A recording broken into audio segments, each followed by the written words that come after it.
Hey Psych2Goers, welcome back to our channel.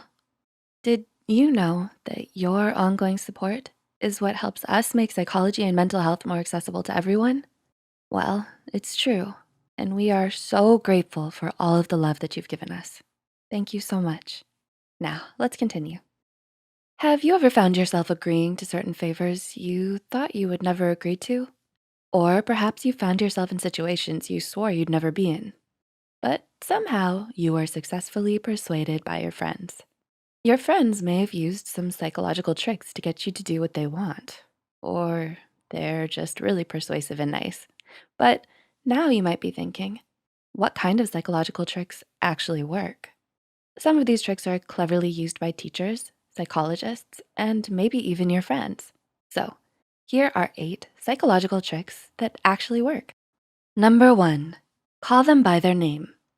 People love it when you talk about them. Well, most of the time. When you say someone's name mid-sentence in a conversation with them, it's a great way to grab their attention and redirect the conversation back to you or them. Have you ever noticed as a child when a teacher would say your name in the middle of a lecture? That's because when you hear your own name, it grabs your attention and pulls you back to the present. School teachers don't want their students to be distracted, so they say their students' names to bring them back to the discussion at hand. This same tactic goes for making someone notice you. While in conversation with someone you admire, try saying their name often and at the beginning or end of the question. This will grab their attention and add some charisma to your regular conversations. Number 2, hand someone something while in mid-conversation. Here's a fun trick. Let's say you really need help carrying something up to your room, but your pesky brother isn't interested in helping you. In order to get his help, try handing him the object while in mid-conversation with him. For some bizarre reason, when people are in the middle of telling a story or engaged in deep conversation, they'll generally take anything you reach out and hand them. Go ahead, try it out next time. Eating a banana? Randomly hand over your banana peel while you discuss with them the complexities of life and the stirring of the planets.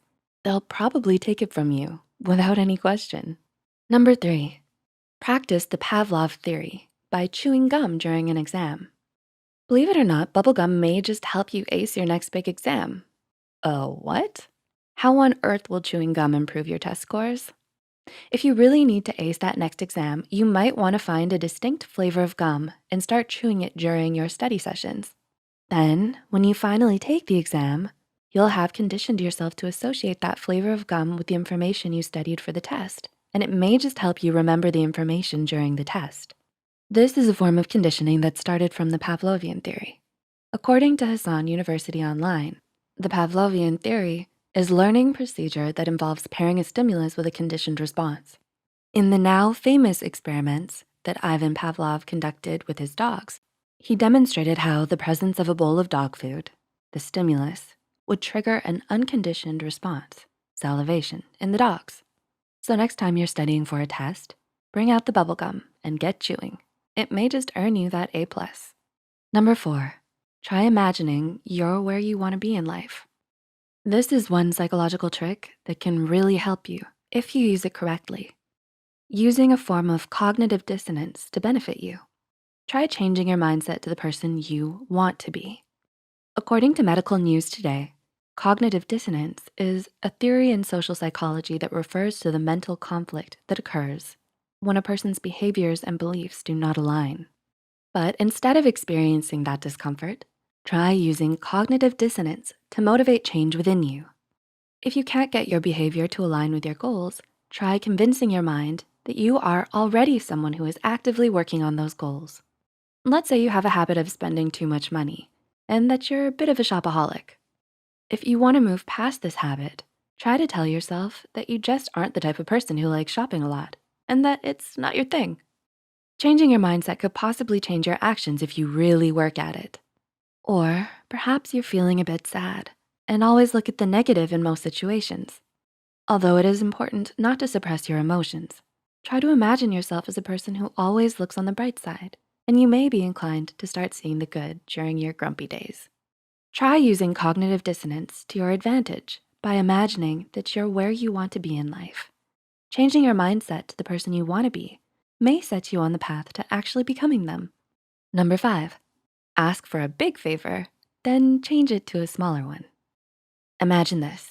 You really want that adorable chinchilla you've been eyeing in the pet shop window.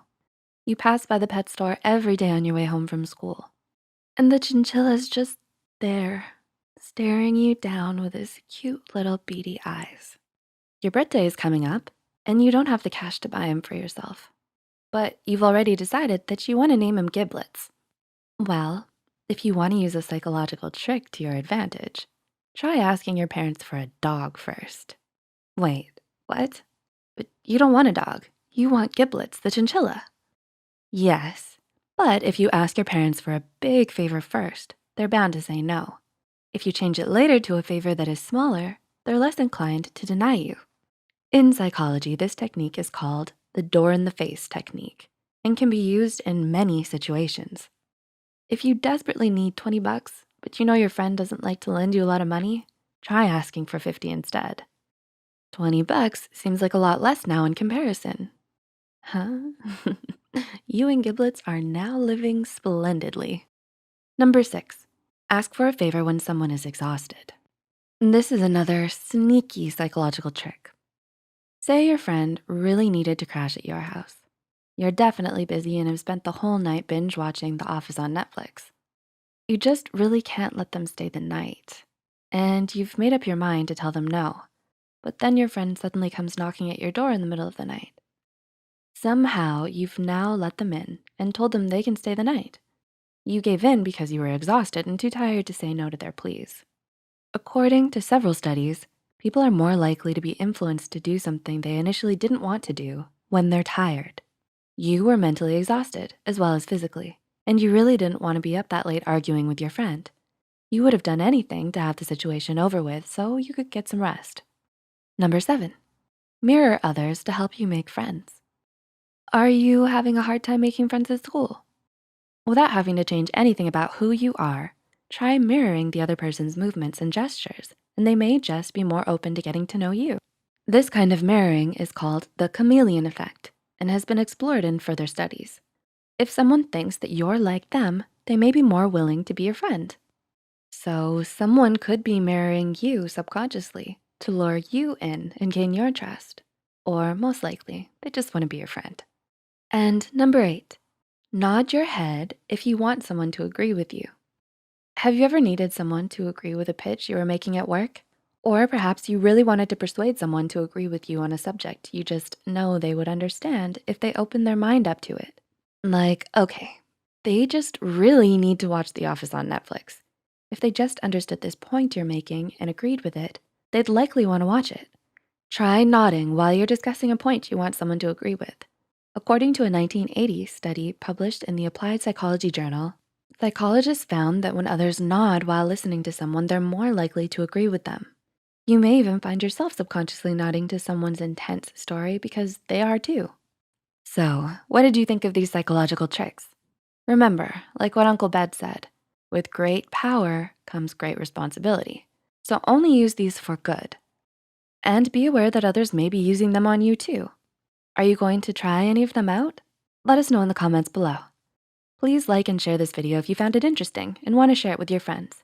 The studies and references used are listed in the description below.